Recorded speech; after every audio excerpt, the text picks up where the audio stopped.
So let's talk a little bit about my diet and my research. So I can't even tell you, I've had a fair share of people send me occasional messages on ivermectin and fenbenzonol and similar type of treatments. That they've heard this, that they've seen this, that maybe even they've experienced this and they believe this. And believe me, I wanted to believe that some combination of those two drugs would make my cancer go away. And I wouldn't need to go through as much as I'm going to have to go through. And so I put that under a microscope in every way that I know how. I dug into every video that I could muster on those two. I dug into the. I mean, I want to listen to doctors and people that are in the oncology business. I wanted to get as close to the action as I possibly could, and I've turned over every rock. I cannot find science, and there are those that say, "Oh well, they hide the science so you can't find it." I don't believe that. I mean, look at myself. I'm a science-minded guy. I dig into the research on things. I want to turn over every stone. If I had fourth stage cancer of some kind that they were going to write me off and said, you may as well just bend over, grab your ankles, and kiss your ass goodbye because you're not going to make it. At that point, I'd be grabbing ivermectin and fenbenzonol and whatever treatment protocol that I found online, and I'd be going for it. And I'd be monitoring it, and I'd be sharing videos like this. And when the time came that it cured my cancer and I was cancer-free, you would all know about it. You would know the beginning when they said I had cancer. You'd know the middle when I did the treatment of my own self-treatment, because they're not going to give it to you in the hospital. And you would know the end when the doctor said you're cancer-free, and I would show you my CAT scans and PET scans and everything in between. I don't have to be a scientist. I don't have to be a doctor, a biologist, a physicist, any of these things in order to provide a beginning, a middle, and an end, and the evidence trail in between. Nobody has it. Nobody's done it. It doesn't exist on the internet. Everything's hearsay, and talking about themselves, talking about other people, but nobody online has created a YouTube video that clearly shows these things. There are no white papers out there that are peer-reviewed that show multiple people in a test and the results are conclusive. It just isn't out there. So when it comes to betting my life on something like that, it just can't be done. The therapies, the chemo and the radiation I'm about to put myself through, I'm in the 90% category. I'm super healthy other than what I have going on. I can still leap tall buildings in a single bound and all those other things that I used to be able to do. I just have cancer, so I have as good a shot as anybody as being in that 90% category. Unfortunately, I will tell you, I may as well segue into this. I have learned that there's pretty much no getting away from something called radiation fibrosis. It's just a matter of whether it's to a lesser or a greater extent. It's the combination of surgery, which I'm not getting, but surgery, chemo, radiation, any of those combinations, especially the radiation, it basically melts things. It causes scar tissue as things start to heal, and the radiation, I guess, the problem never really gets solved. And I'm not going to be able to give you the minuscule science on this, but I will tell you that I'm going to need to do jaw exercises. I mean, this kind of stuff, and back and forth, and neck exercises, and swallowing exercises, of all kinds, jaw out, jaw in,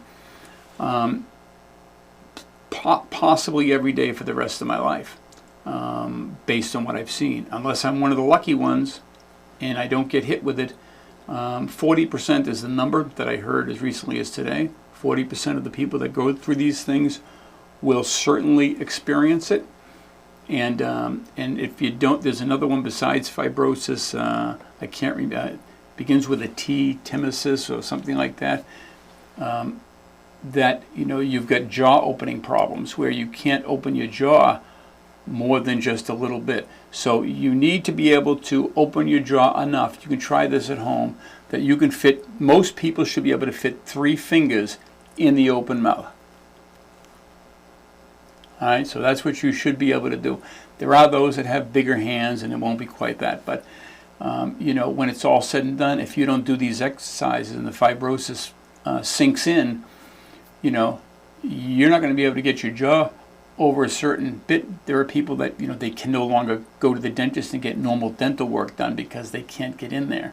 They can't swallow certain food. If they don't do these exercises, then they're not able to swallow normally. They're not able to open their mouth enough.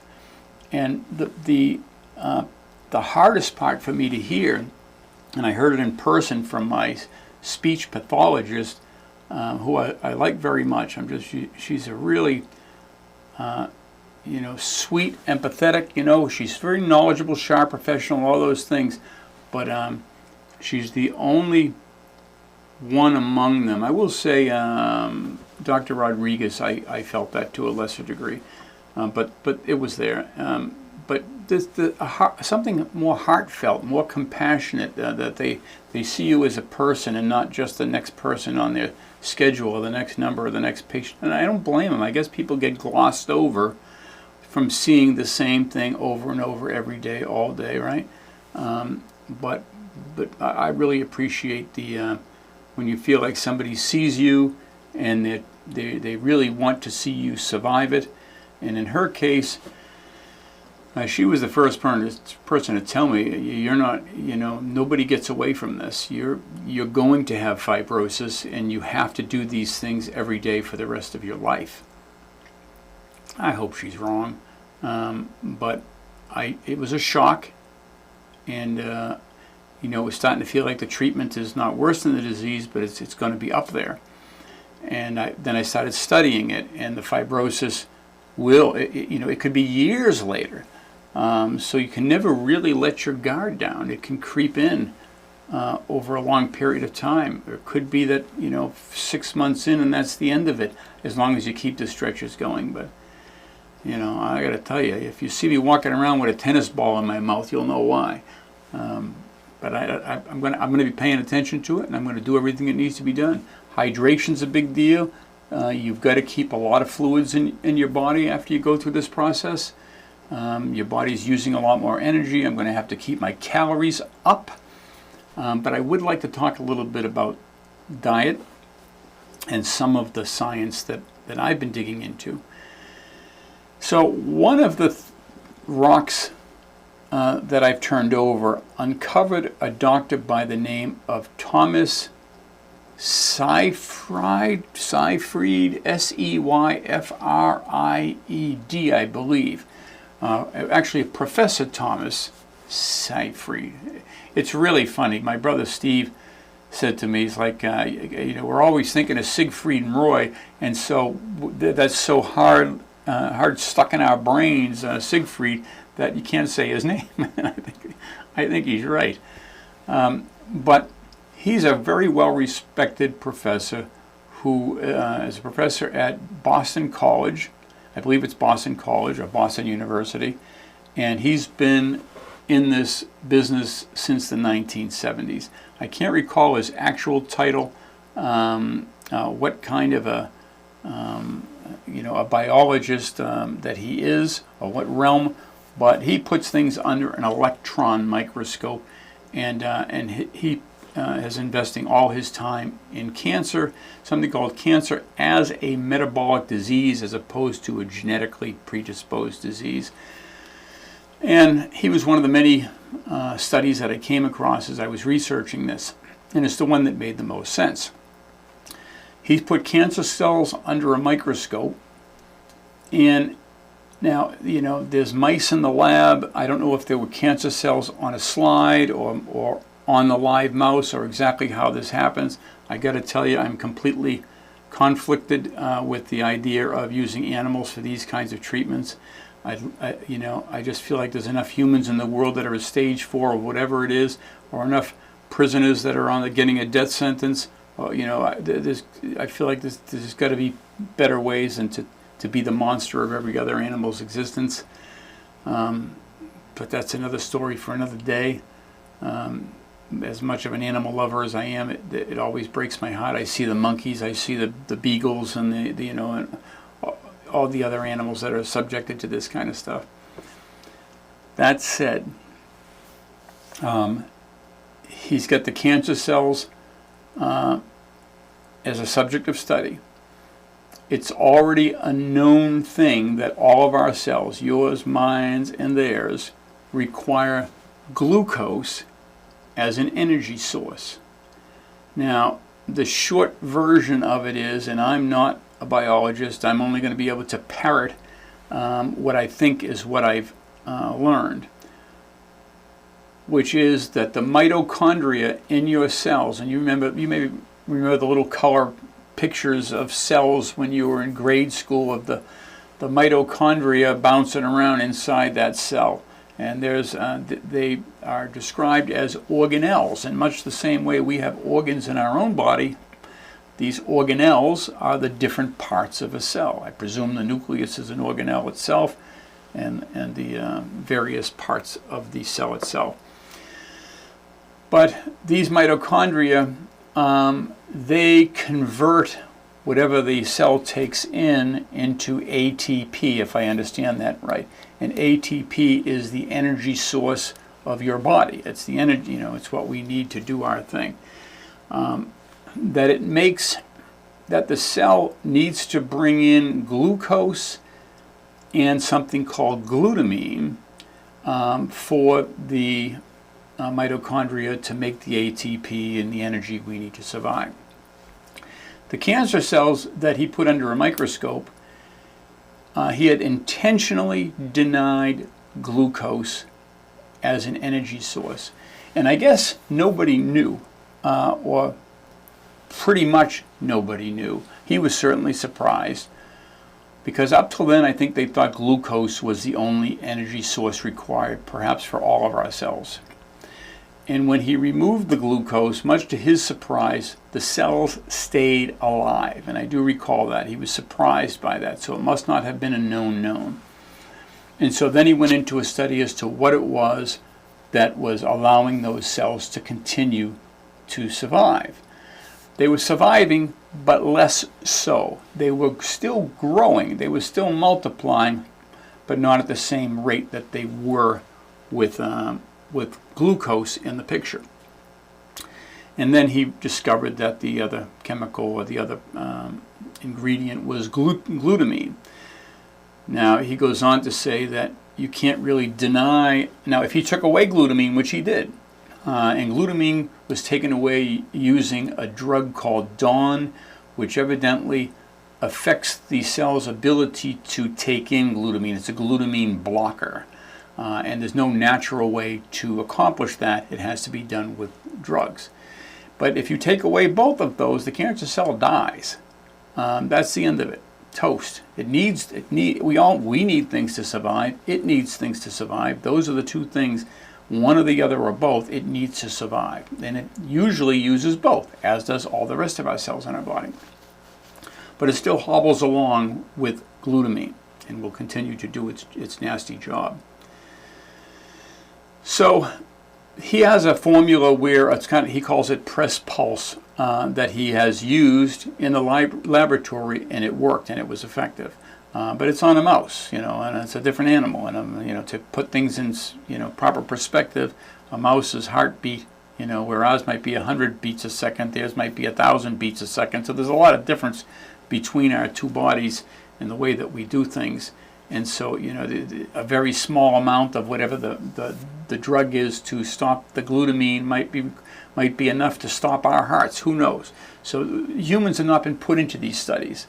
But if he blocked glutamine in that mouse's body or that animal's body in the laboratory or in the slide or however it was done, and then then let it go, and then released the process, the introduction of dawn, and allowed the glutamine to flow again, right? So they wouldn't deny it long enough, because if you deny it too long, glutamine is a major requirement of your immune system. It's required by the immune system. So you can't deny the body glutamine without killing yourself, because a common cold or whatever else you get will kill you. So they were presumably in sterile conditions. They would remove the glutamine, block it, and then at some point release it, and then block it and release it over some staggered period. And he calls it his press pulse approach, and was able to cure cancer in that way. Now, that's a long way from a study in a human. I can't do it. There are no drugs that I can take that would block glutamine. And even if I could, it would be scary, because I don't know what I'm doing to myself. I would make a guinea pig out of myself with levels of a drug that I don't even know are appropriate. So that option is not available. But here's an interesting aside. If I stopped eating any sugar, I mean none, your body goes into a state called ketosis, which many of you may be familiar with. Ketosis happens when your body can't get what it needs through the sugars that you're taking in, and that includes carbohydrates. We'll talk about that in a minute. It can't get it from the sugar that you're taking in from the outside world, so it starts to get what it needs as an energy source from your fat that's stored on your body. Now, the carbs that you take in, this was I had no idea.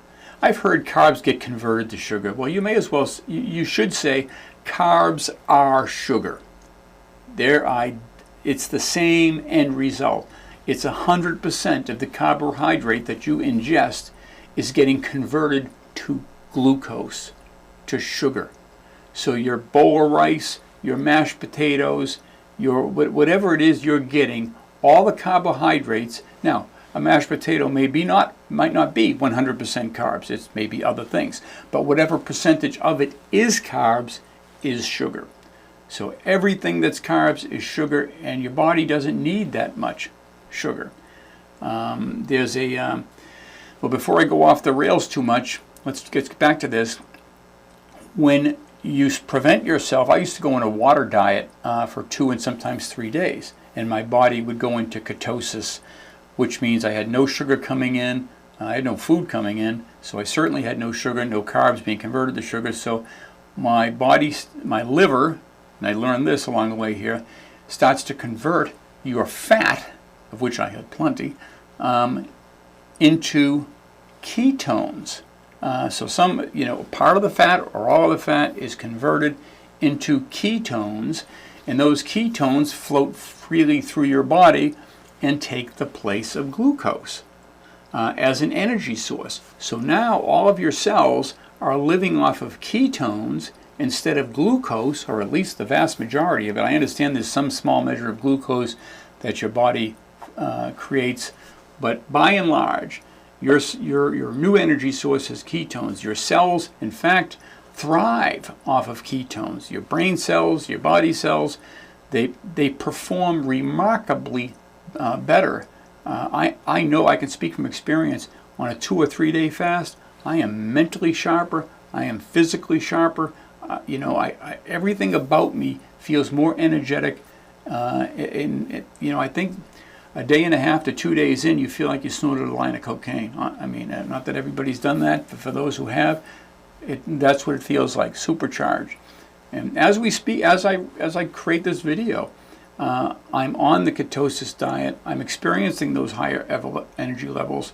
I feel sharper. I feel more energy, and so I can personally attest to it.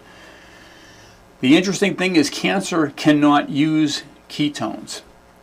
So cancer can use glucose, but it cannot use ketones as an energy source. It doesn't. It's not available to it. So if I go on a diet that is a ketosis diet, then I'm at least limiting to cancer to only one of its 2 energy sources. And at the very least, it's not its favorable one, because if glucose is there, it prefers glucose. It uses them both, but glucose is the primary of the two. If you remove it and it lives off of the other, it at least handicaps it in some small way.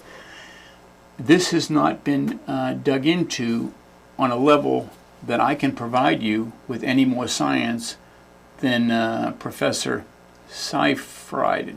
Please forgive me, Tom. I should have that. I should have had it in my notes, and I didn't. But he did a thorough job, and he has explained these things, and it makes perfect sense. And so, to that end, to control my own destiny on some level, I have all but eliminated sugars. And so I keep in my ChatGPT, when I go to the grocery store and I'm buying whatever my groceries are, I'm asking ChatGPT, or whatever AI of choice you want to use, I'm creating a project called Cancer Diet, and I'm saying, okay, I need a grocery list of the things that I can eat that would be 0 carbs, 0 sugars, or as close to that as possible, to make up my diet. I want to create a shake with vegetables, and ingredients, cottage cheese. And this is the end result: cottage cheese, berries, avocado, spinach, coconut milk. It actually looks pretty good from here. And I followed what ChatGPT measured out. This is supposed to be a 2-day supply. I used to have a thing to put on the top. It actually tastes very good. Very good. As an added bonus, it fits nicely in the fridge. Whatever that makes up a keto-friendly shake that I can have to make sure I'm getting plenty of nutrients without any of the sugars and the stuff that would take me out of ketosis. And so every time, and this happens every day, I'll be in a restaurant and I'll be like, geez, can I have the wild salmon and asparagus? In rice, that's on. Clearly, it says no to the rice, but he said double up on your asparagus. That's fine. And some veggies are not going to work. They've got too many carbs in them, and there's a lot of vegetables that have too many carbs in them. Tomatoes are just a little bit further off the edge. But there's a huge list of things that fit in that group of things that you can have, and basically just about every fish out there. Sardines are a miracle food. Salmon's fine, and tuna's fine. The list goes on. There's plenty of wonderful, good stuff that you can have. You can have a drink. I can't have one once I'm going through radiation. I can have a drink if it's 0 carbs and 0 sugars, and you wouldn't think that applied, but it turns out alcohol is its own unique thing. Now, if you're drinking a thing like a White Russian, or any kind of a mixed drink that has sodas and a zillion other combinations, they introduce sugar, forget about them. They're gone.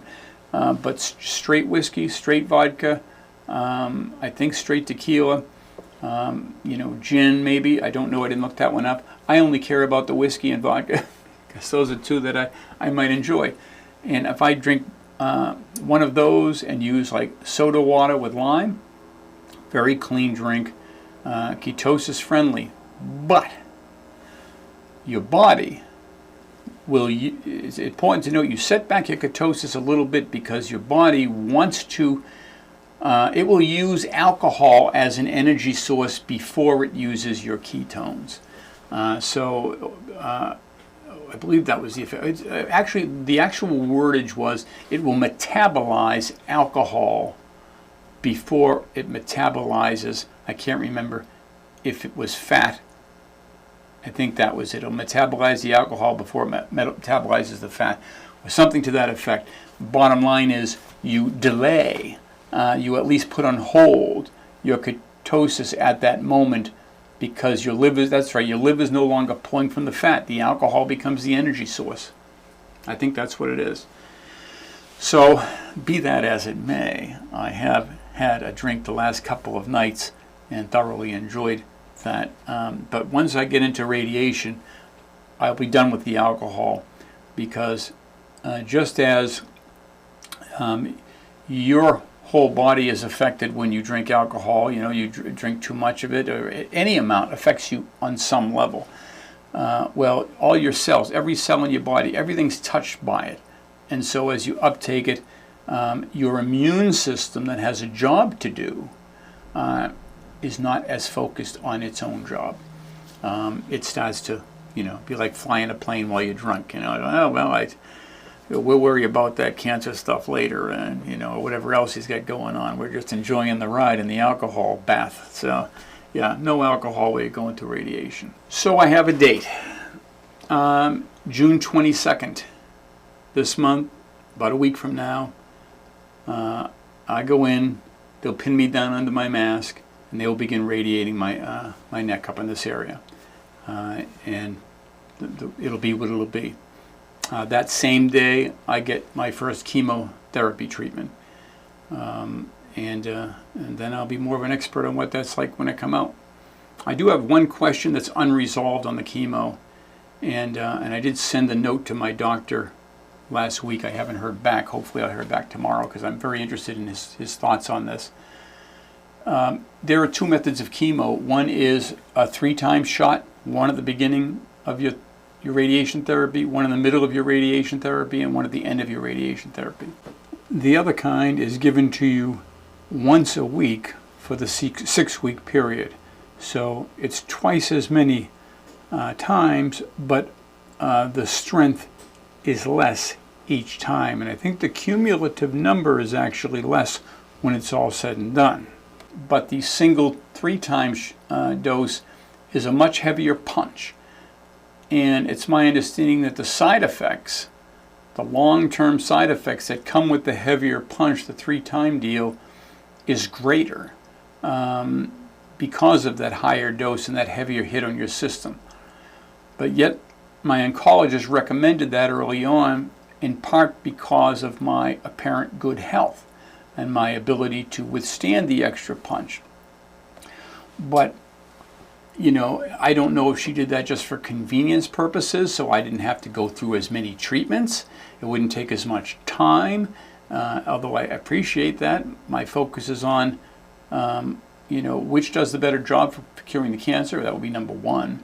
And number two, which is the least long-term side effects. And if it turns out both are the same expectation as far as killing the cancer, which my research so far seems to be indicating that, why would I want the one that has more long-term side effects if we take my own convenience of treatments out of the loop? So I'm looking forward to hearing back from him on that. So from the 22nd forward, I'll be going to Seattle 5 days a week, off on Saturdays and Sundays, every week for 6 weeks.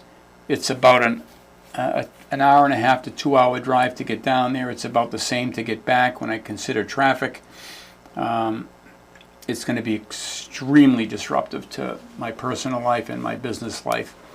And I just don't have a choice. It's just what has to be done. And let's talk about beyond that. After the treatment's done, after the chemo's done, after I ring my bell, the exercises that I talked about earlier, it's probably something I'll be starting as soon as I start treatment, and that will just be a continuous part of my life, perhaps for the rest of my life. There's plenty of time when I'm in the car that I can do those things, and if that's what I got to do to be grateful and alive. I mean, I love these podcasts, not just for this podcast, but the videos. I do a lot of these for a lot of different purposes here at the store. We've recently hired a videographer at the store, full-time videographer, cameraman. He's going to be making the cuts, interviewing myself and Douglas and Orrin, posting them on YouTube. We have our own channel, the CompuMatter channel, and it's a reality show, not unlike Pawn Stars or some of these other things. So it's a big, exciting thing that we're doing right now. The fellow just started. We're getting his technology in order. He'll start shooting on Tuesday. So many exciting things in front of me, and that doesn't even begin to scratch the surface. I've got so many reasons for living, and I'm so excited about the future. And those are the that kind of excitement and enthusiasm will keep me going through this process.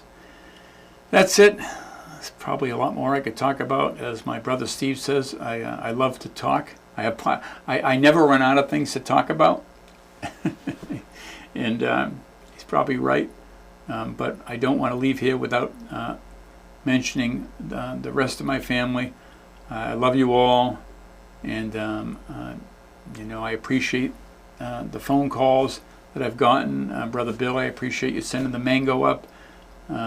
Brother Joe, I appreciate you taking Mom's cat and calling once in a while. I don't really have the time to talk to everybody all the time anyway, because that's why I create these videos.